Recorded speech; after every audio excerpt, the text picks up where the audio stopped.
taking advantage of the little bit of traffic that there is on the way to Sky, as every Monday and Friday around this time. It's a good moment to go back at what's happened at the weekend and the last few days and tell you what it is in my eyes, the top 5 things that have happened in La Liga. Starting with Gareth Bale. We're getting closer, of course, to the Kiev final, Liverpool, Real Madrid. And Zinedine Zidane has got another headache in his hands, and one of those situations that managers like because Gareth Bale is in the best moment of the season. It's been said by Zidane himself, and quite clearly the 15 goals that he scored, the third time he scored 2 in a game as he did against Celta, suggests that Gareth Bale is ready if he is to be considered for the lineup against Liverpool. Right now, this Real Madrid, the way they played against Celta, suggests a style that will be put in practice against Liverpool. It was a direct Real Madrid, one with an intention of being offensive. When Kroos, when Modric, when Isco had the ball, they just quickly turn and look for the players up front, for Benzema, for Bale, and that kind of football is difficult to beat. In fact, I would expect a Liverpool that does exactly the same. Interestingly, I was in Newcastle this week, and I spoke to Rafa Benitez about what he expects of that final, of course, having been a manager of Liverpool last time that they were in the Champions League final, and Real Madrid.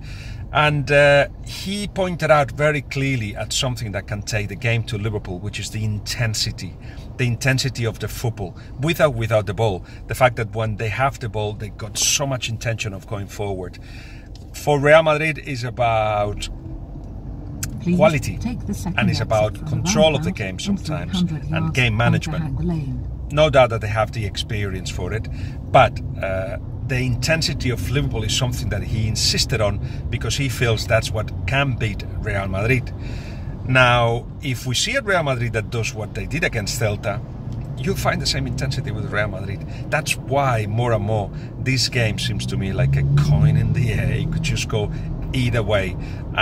What Rafa Benitez expects is that if that intensity of Liverpool becomes goals, like a Salah goal, a Firmino goal, a Mane goal, it will be difficult for Real Madrid to control that. A couple of things more from Real Madrid and the game against Celta.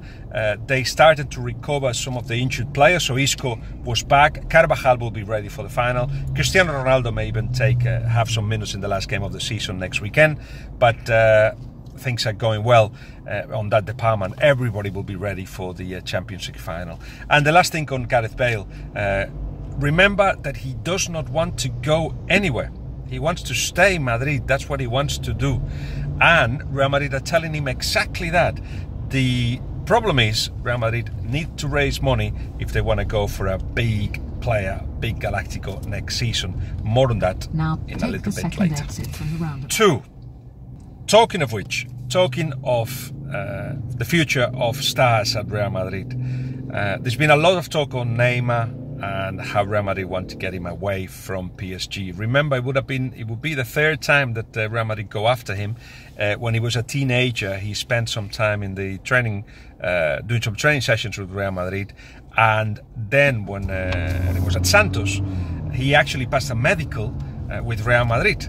But eventually, the fact that Barcelona and Sandro Rosell paid 40 million euros to his dad as part of the deal with Neymar convinced the Neymars to go to Barcelona.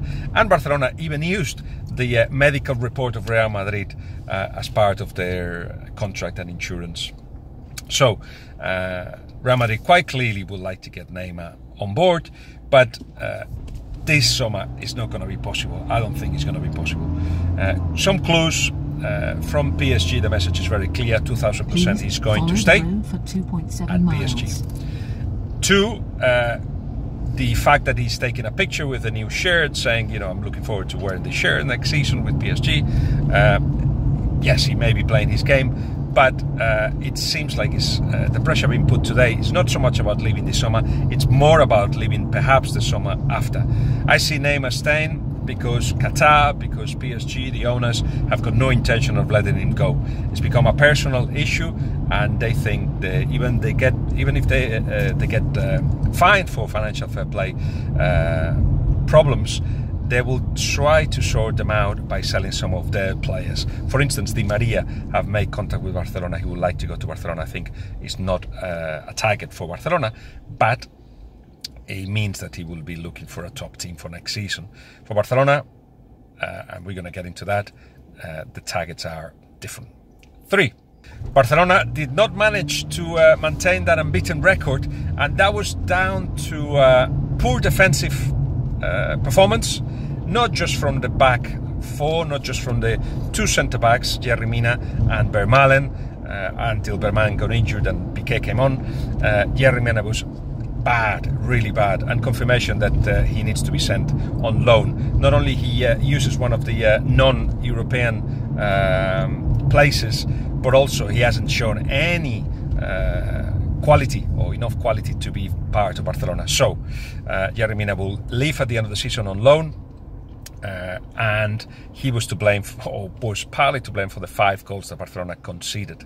No Messi, no Iniesta, and that was obviously something that affected the team. But Coutinho at least managed to get perhaps his best performance, not only because of his hat-trick, and I think he scored 7 goals in the league, and 2 more in the cup, if I'm not mistaken. 5 assists in the league and 1 in the cup.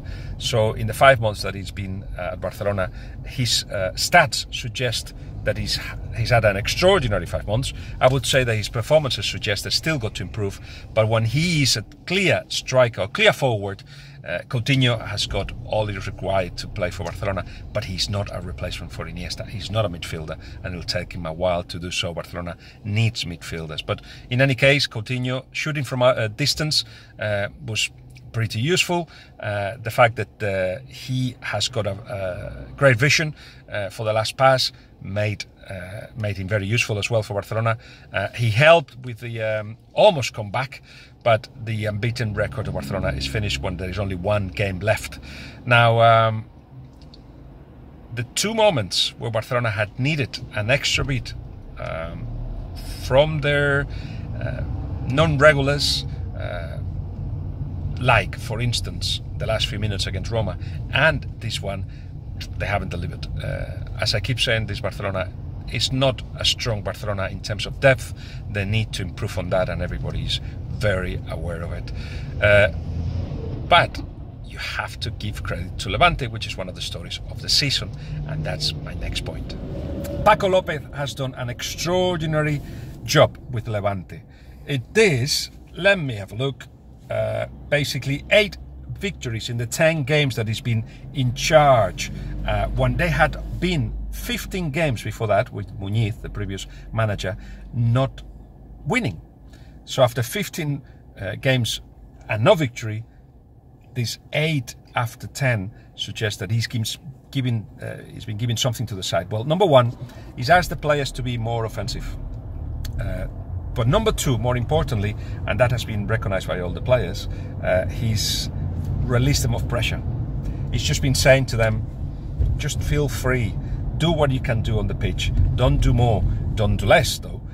And everybody has just been a better player since then.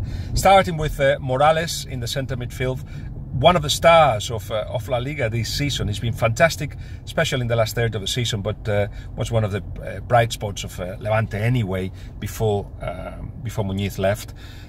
You've got him in Bardi, the winger, and of course Boateng, who scored a hat-trick against Barcelona, and Roger, the 2 up front. 3 players in fact, that have been extraordinary for them. They've got quality, they've got commitment, they've got strength, pace, a lot of things that have held Levante. As Valverde said after the game, 3 counter-attacks in the second half just killed Barcelona, and they were very, very effective, and it was done wonderfully as well. 2 goals from Bardi, 3 from Boateng. This was a very well-deserved victory from Levante. And the last thing I need to say about La Liga is that the 2 Sevilla teams are going to be in Europe. Problems for Sevilla themselves, because having been in the quarterfinals of the Champions League. Now they're going to have to play 3 rounds of the Europa League before the first proper, and that means starting the pre-season match earlier and affecting also the schedule for the Spanish Super Cup that they have to play against Barcelona. But deserve and spectacular to see that 2 teams in Sevilla will be in Europe. But my last point is more about Atletico Madrid and the fact that they obviously play on Wednesday a big final against Lyon, and against Getafe they played a formation that they haven't used a lot, but they probably will be the one that they will use against Marseille. And he had Thomas in front of the defence, and he had in front of him Gavi and Saul and Koke behind the 2 strikers. More offensive than usual, so the 4 centre midfielders, they're not across the pitch. They are linking, it feels much better, with Griezmann and Costa, who didn't finish the game against Getafe, to rest for the game against Marseille. And quite clearly it will be absolutely crucial that the work that Atletico Madrid will do without the ball, but also what they will do with the ball, and that's where Koke could actually be perhaps one of the most important players. We haven't seen still the Koke that links so well with Costa before he went to Chelsea. It's a Koke that still works really hard, but in that position, even though he's not quick turning around, he's got a lot of intelligence and he's got a great first touch that can move the ball fluently, either in to wide positions or if he sees Costa and Griezmann into space, to find them as well. That will be, in a way, the key to that final. We'll see Payet again with Marseille. For those of you that followed him in the Premier League, he's had an extraordinary season. And Thauvin as well. Thauvin, it's somebody who plays on the right-hand side, a winger, but it's left-footed, who scored 8 goals in the last 8 games, and again had a great performance again at the weekend when Payet was missing. He is one of the stars of Marseille. With them too, Marseille expect to have chances against Atletico Madrid, even though Zubizarreta, the director of football of Olympique de Marseille, has said himself that not only Atletico Madrid have got more experience than Marseille at this stage, also they can transform themselves in whatever is needed. If they have to defend, they will, and they're very comfortable suffering, but when they have to attack, they've got a lot of possibilities now, especially with that triangle that seems that is going to be created between Koke, Griezmann and Costa. So we'll see what happens in that final. That will be obviously one of the highlights of the week, because in La Liga everything has been decided. The Europa League places, Villarreal is the 3rd one, the Champions League. It's great to see Valencia back there. The 2nd position, Atletico Madrid will be there as well, and the champions, of course, and the 3 teams going down. So everything decided for the last weekend at La Liga. We'll do something like perhaps the best 11 of La Liga at the weekend or just after the weekend, and I would like to hear from you. Don't forget, subscribe and let me know what you think of all of what I said, or bits of what I said, or some of what I said, and I'll comment back. Cheers, bye.